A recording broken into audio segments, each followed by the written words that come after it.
Vous êtes sur France 24 et vous avez raison. Bienvenue dans votre journal de l'Afrique. À la une ce soir, le coup d'envoi de la campagne présidentielle guinéenne du 28 décembre. Ils sont 9 candidats, dont le président de la transition, Mamadi Doumbouya, mais sans les poids lourds de la politique guinéenne. Nous irons sur place dès le début de ce journal. Nous irons aussi au Kenya pour vous parler d'une histoire de David contre Goliath. Là-bas, les petits producteurs viennent de remporter une victoire décisive contre l'agro-industrie, une loi qui les empêchait jusqu'à présent de partager des semences traditionnelles viennent d'être retoquées par la justice. Explication à suivre. Et puis le football, sport roi en Afrique, s'invite dans une guerre de droits télé. À un mois de la CAN 2025, les chaînes africaines dénoncent un modèle d'exclusion en ligne de mire. New World TV, le diffuseur togolais devenu maître des images, mais à quel prix? Nous recevons Maître Louis Biao, avocat et porte-parole de la New World TV.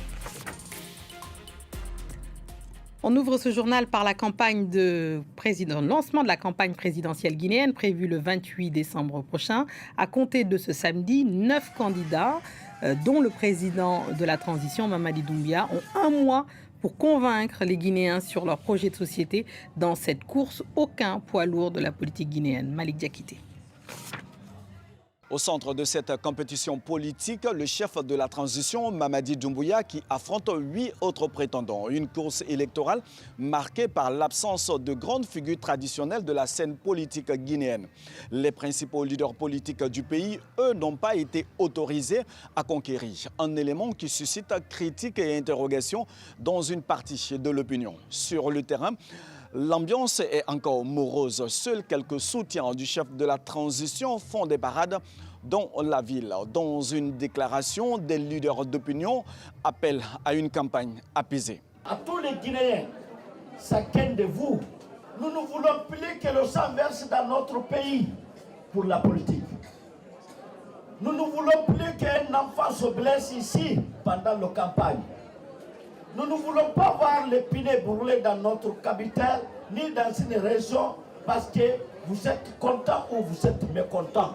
Pendant un mois, le pays vivra au rythme des meetings, des caravanes et des promesses électorales. Reste à savoir si cette élection très attendue marquera le début d'une nouvelle étape politique pour la Guinée. On passe au Cameroun après la confirmation de l'exil en Gambie d'Issa Chiroma Bakary, l'ancien candidat à la présidentielle qui revendique toujours sa victoire à l'élection du 12 octobre dernier, a décidé de lancer ce dimanche ce qu'il appelle les régionales en écho aux élections régionales, ainsi qu'un appel à 3 jours de ville morte sur tout le territoire, un appel qui a peu de chances d'être suivi selon le gouvernement à Yaoundé. La correspondance de Marcel Amoko. Depuis son exil gambien, Issa Chiroma Bakary continue de contester la victoire de Paul Biya lors de l'élection présidentielle du 12 octobre dernier. Désormais interdit de toute activité politique par ses hôtes, c'est sa porte-parole qui vient d'annoncer ce qu'elle appelle les régionales du peuple, où les Camerounais de l'intérieur et de l'étranger sont appelés à s'exprimer et à voter en ligne en écho aux élections régionales qui vont se tenir ce dimanche 30 novembre 2025. Dans la foulée, Maître Alice Kaum annonce également 3 jours de ville morte sur toute l'étendue du territoire national à compter de ce même dimanche, une stratégie de contestation dont l'efficacité reste à démontrer selon le politologue Stéphane Akoa. Il y a désormais une distance qui n'est pas seulement géographique, mais qui peut être aussi de l'ordre politique entre M. Chiroma et ceux qui l'ont soutenu et qui ont massivement manifesté après le scrutin d'octobre dernier. Est-ce que ces mots d'ordre-là seront entendus? Est-ce qu'ils seront suivis?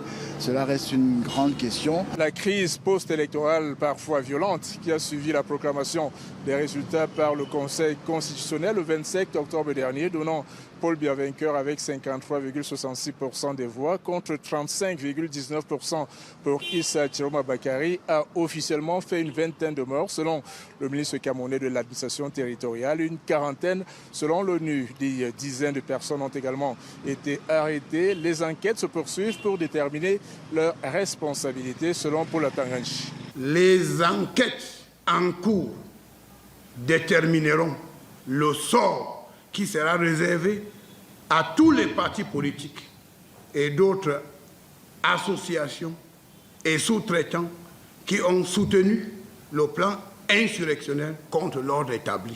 Après la victoire de Paul Biya lors de l'élection présidentielle du 12 octobre dernier, qui a vu le président camerounais rempiler pour un 8e mandat de 7 ans, les Camerounais sont appelés aux urnes ce dimanche pour des élections régionales avant les municipales et les législatives prévues l'année prochaine.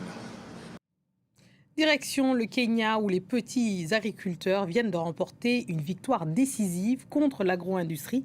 En effet, une loi de 2012 sur les semences qui obligeait les fermiers kenyans à utiliser les graines certifiées par les autorités au détriment de leurs variétés traditionnelles vient tout juste d'être jugée inconstitutionnelle. Clémence Valère.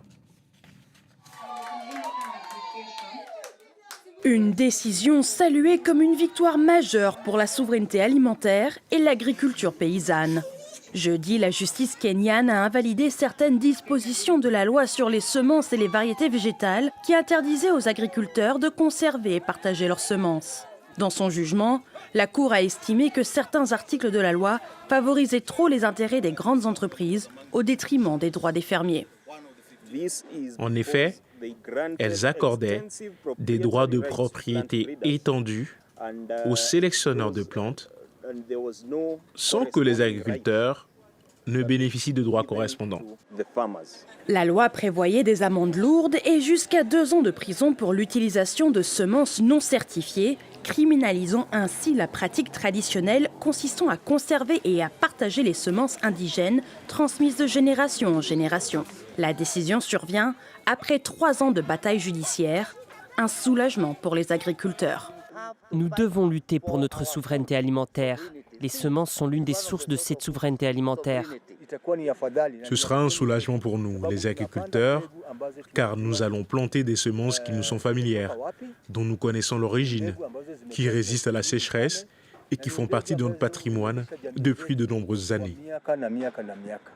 Les plaignants et les ONG estiment que la protection des semences paysannes est aussi une question de biodiversité, car un grand nombre de variétés autochtones ont quasi disparu du paysage au profit de semences commerciales coûteuses. On passe à notre focus de ce samedi soir et on s'intéresse à la grande bataille autour des droits de diffusion de la prochaine Coupe d'Afrique des Nations. À 1 mois du coup d'envoi au Maroc, des chaînes publiques et privées africaines tirent la sonnette d'alarme.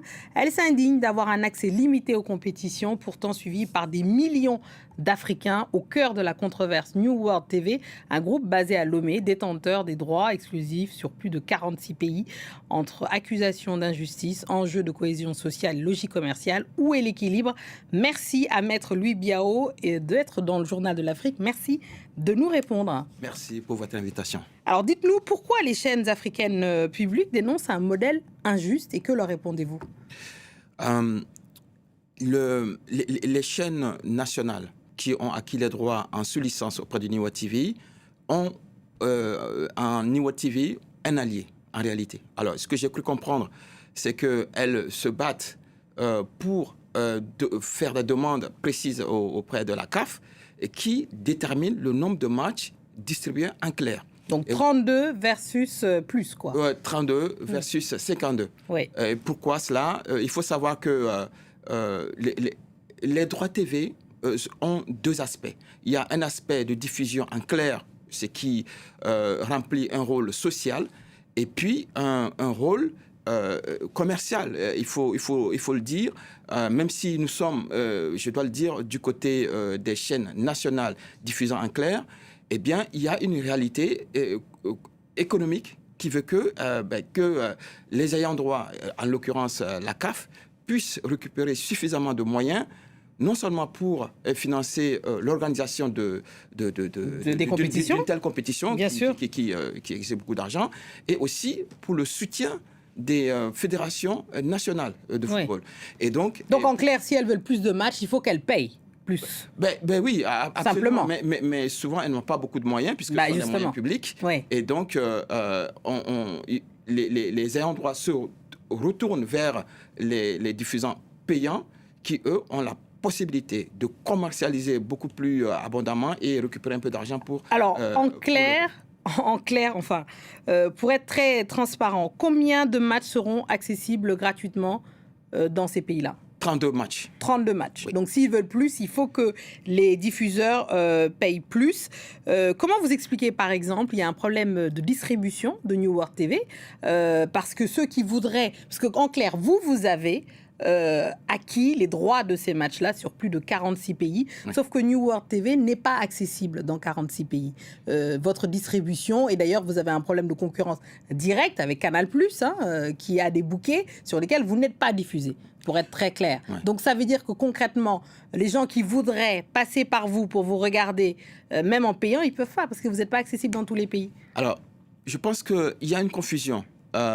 En ce qui, New World TV a une activité duale, la distribution de ces chaînes payantes et la distribution de droits en clair. Oui, ça c'est sûr. Parce que, et il faut dire que c'est une particularité de New World TV, puisque les plateformes payantes qu'est New World TV n'ont pas l'habitude de le faire. Nous, on a souhaité distribuer en clair pour les chaînes et en payant.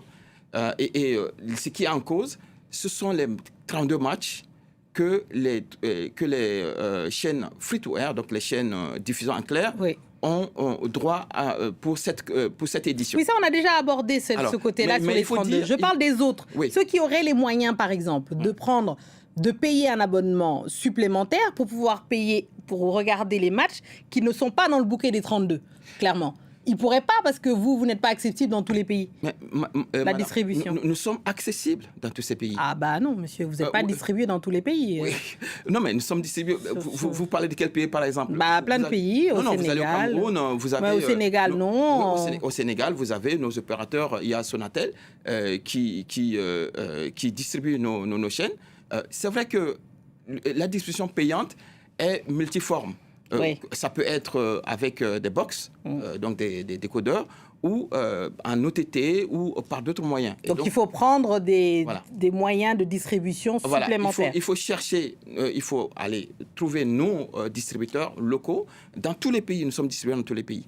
Alors, ce qui est en cause ici, en réalité, ce sont les droits pour la diffusion en clair.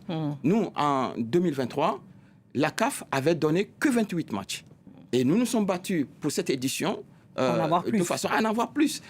Et donc, c'est pour ça que je vous dis que New World TV est en réalité un allié des free-to-air. Et malheureusement, je pense qu'il y a une confusion. Et c'est la CAF. Nous, on a effectivement une licence exclusive. On doit distribuer sous avec approbation de la CAF, mais on ne peut pas faire n'importe quoi non plus. Oui. Nous, s'il ne s'agissait que de New World TV, nous donnerions tous les matchs. Mais nous nous battons au fur et à mesure pour augmenter le nombre de matchs distribués en clair. Alors, je vous dis, New World TV est un allié des chaînes free-to-air et elles ont pu l'observer lors du séminaire qui a été organisé les 21 et 22 novembre dernier à Lomé. D'accord, très bien. On vous entend, c'était votre explication. Merci d'être venu, Maître Louis Biao, sur le journal de l'Afrique, justement, pour parler de cette question très importante pour nos spectateurs, évidemment, de la retransmission des droits télé de la CAN. Merci beaucoup. C'est ainsi que nous refermons le journal de l'Afrique. Merci à tous ceux qui nous ont suivis partout dans le monde, et en particulier ce soir, de Lomé à Conakry, en passant par Nairobi. Restez avec nous, car l'actualité continue sur France 24. Merci.